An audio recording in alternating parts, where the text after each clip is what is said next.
المسلم اخو المسلم. میں نے خطبہ مسنہ کے بعد جو حدیث کا ایک چھوٹا سا ٹکڑا پڑھا ہے،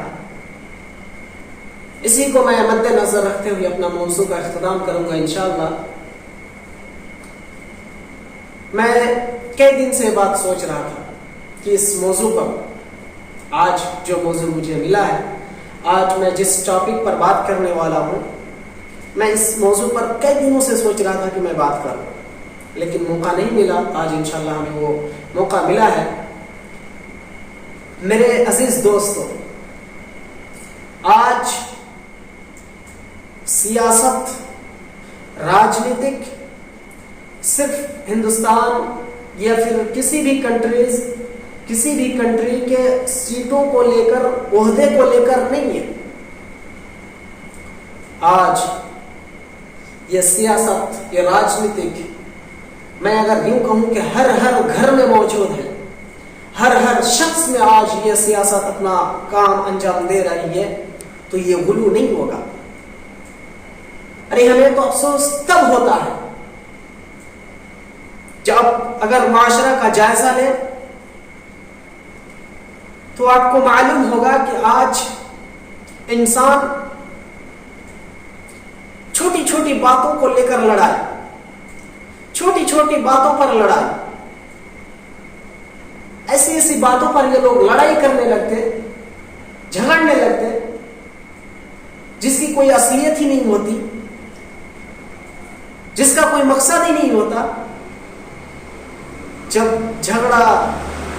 لڑائی ختم ہو جاتی تو معلوم نہیں ہوتا کسی کو، کبھی جھگڑنے والوں کو بھی نہیں معلوم ہوتا کہ ہم جھگڑ کیوں رہے تھے، ہم لڑائی کیوں کر رہے تھے، انہیں بھی نہیں معلوم ہوتا. آج ہمارے معاشرے کے اندر ایک دوسرے کے خلاف، ایک دوسرے کو بھڑکانا، یہ ہماری ایک عادت سی بن گئی ہے. ایک دوسرے کے خلاف حسد و بغض، عداوت رکھنا ایک رسم بن چکا ہے. اللہ کے حبیب صلی اللہ علیہ وسلم انہی چیزوں کو ختم کرنے کے لیے آئے تھے.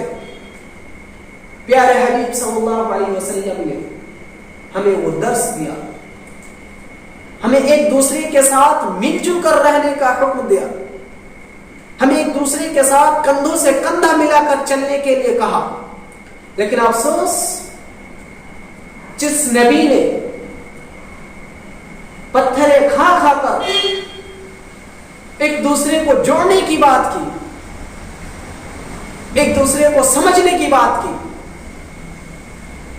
اسی نبی کی امت ہو کر آج ہم عیش و عشرت کے لیے، چند پیسوں کے لیے ہم ایک دوسرے کو الگ کر رہے ہیں، ہم ایک دوسرے سے جدا ہو رہے ہیں، ہم ایک دوسرے سے دشمنی کر رہے ہیں، ہم ایک دوسرے سے عداوت رکھ رہے ہیں، چھوٹی چھوٹی باتوں پر ہم لڑائی کر رہے تھے. ہمیں تو افسوس تب ہوتا ہے آج کچھ مسلمان بھائیوں نے، ہمارے کچھ متقی بھائیوں نے مسجد اور مدرسہ کو لے کر لڑنے لگے. ارے بے غیرت انسانوں، ایسی مسجد رو رو کر تم سے التجا کر رہی ہے، تم کو سنائی نہیں دیتا کہ جس مسجد کے لیے آج تم ایک دوسرے بھائی سے لڑ رہے ہو، جس مدرسے کے لیے تم ایک دوسرے سے لڑ رہے ہو، یہی مسجد، یہی مدرسہ ایک دن تمہارے خلاف گواہی دے گا.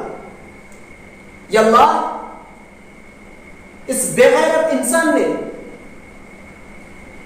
ایک مسلمان بھائی سے لڑائی کر رہا تھا میرے لیے، وہ بھی ناحق. اگر آپ حق میں لڑ رہے تو پھر کوئی بات نہیں، لیکن افسوس کہ ہم مسلمان ہیں، ہم مسجدوں کو لے کر لڑائی جھگڑا کر رہے ہیں. آج کی جو ناپاک سیاست ہے، ان سیاستوں کو ہم مسجد اور مدرسوں کے اندر داخل کر دیا ہے. کیا کرو گے تم ایسے مسجد کی تعمیر کر کے؟ ہمیں افسوس ہوتا ہے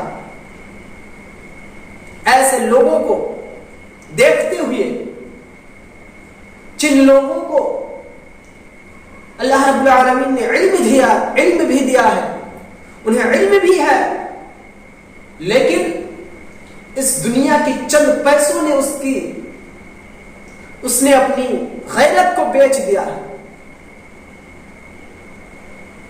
وہ اتنا حد تک گر چکا ہے کہ وہ ایک دوسرے بھائی سے بغض و حسد کرتے تو ہیں، ایک دوسرے سے دشمنی کرتے تو ہیں، ایک دوسرے کے جانی دشمن بھی بن گیا ہے.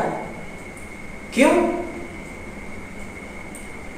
وہ سیاستوں کو، راجنیتکوں کو مسجد اور مدرسے میں جو داخل کر دیا.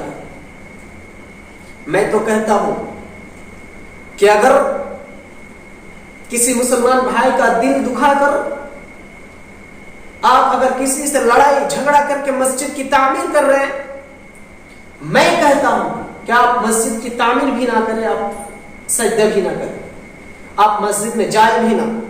کیوں؟ آپ جیسے بے غیرت انسان کے اللہ رب العالمین کو سجدے کی ضرورت نہیں ہے. اللہ رب العالمین کو سجدہ کرنے کے لیے بہت سے فرشتے پڑے ہیں، بہت سے فرشتے اللہ رب العالمین کو سجدہ کر رہے ہیں. اللہ رب العالمین نے تمہیں لڑائی جھگڑا کرنے کے لیے نہیں بھیجا کہ تم ایک دوسرے کے خلاف بغض و حسد رکھو، ایک دوسرے کے خلاف تم لڑائی کرو، ایک دوسرے کے خلاف تم بھڑکاؤ کسی کو، اور پھر تم مسجد میں آ کے اللہ کو سجدہ بھی کرو. اللہ کو ایسے سجدوں کی ضرورت نہیں ہے میرے بھائی. آج جس طرح سے تم نماز کے لیے وضو بناتے ہو، پاک صاف ہوتے ہو، میرے عزیز دوستوں، نماز قائم کرنے سے پہلے، نماز میں کھڑے ہونے سے پہلے جس طرح سے تم وضو بناتے ہو، جس طرح سے تم وضو بنا کر اپنے آپ کو پاک کرتے ہو، اپنے چہرے کو دھوتے ہو، اپنے ہاتھ کو دھوتے ہو، ویسے ہی تم کو نماز میں کھڑے ہونے سے پہلے تمہیں اپنے دل کو پاک کرنا ہے، تمہیں اپنے دل کو صاف کرنا ہے. لیکن ہمارا حال کیا ہے؟ ہم ایک دوسرے کے خلاف، ہم ایک دوسرے کے بغض و حسد میں ہیں. ہمارے دل میں ایک دوسرے کی جلن و حسد سے ہمارے دل جل کر راکھ ہو گیا ہے، ہمارا دل کالا پڑ گیا ہے. ایک دوسرے کے خلاف ہمیں لڑائی کرتے، ایک دوسرے کے خلاف حسد کرتے کرتے ہمارا دل جل کر کالا ہو گیا ہے، اور ہم اسی دل کو لے کر مسجد میں آ کے کھڑے ہو جاتے ہیں. بے غیرت انسان، تمہیں کہ اللہ کے رسول صلی اللہ علیہ وسلم کی حدیث معلوم نہیں؟ اللہ کے رسول صلی اللہ علیہ وسلم نے فرمایا المسلم اخو المسلم، ایک مسلمان دوسرے مسلمان کے بھائی ہے، تم لوگ آپس میں مل جل کر رہو. تمہیں کس نے کہا تھا ایک بھائی کو دوسرے بھائی سے لڑائی کر کے کہ ایک مسلمان سے دوسرے مسلمان سے تم ایک سیاستی کے طور پر، تم سیاستی کے لیے، تم اپنے نام و شہرت کے لیے لڑائی کرو، اور پھر اسی چیز کو تم مسجد کا نام دے دو، مدارس کا نام دے دو. مدارس کے لیے کرتے ہیں، مسجدوں کے لیے کرتے ہیں. تمہیں کس نے کہا مساجد اور مدارس کے لیے تمہیں اس طرح سے بغض و حسد کرنے کی، لڑائی کرنے کی کس نے کہا؟ تمہارے ایسے سجدوں کی ضرورت نہیں ہے. اللہ رب العالمین کو ایک بات یاد رکھنا، تم نماز میں کھڑے ہونے سے پہلے جیسے وضو بناتا ویسے ہی تم اپنے دل کو پاک اور صاف کرو. لیکن ہمیں افسوس ہوتا ہے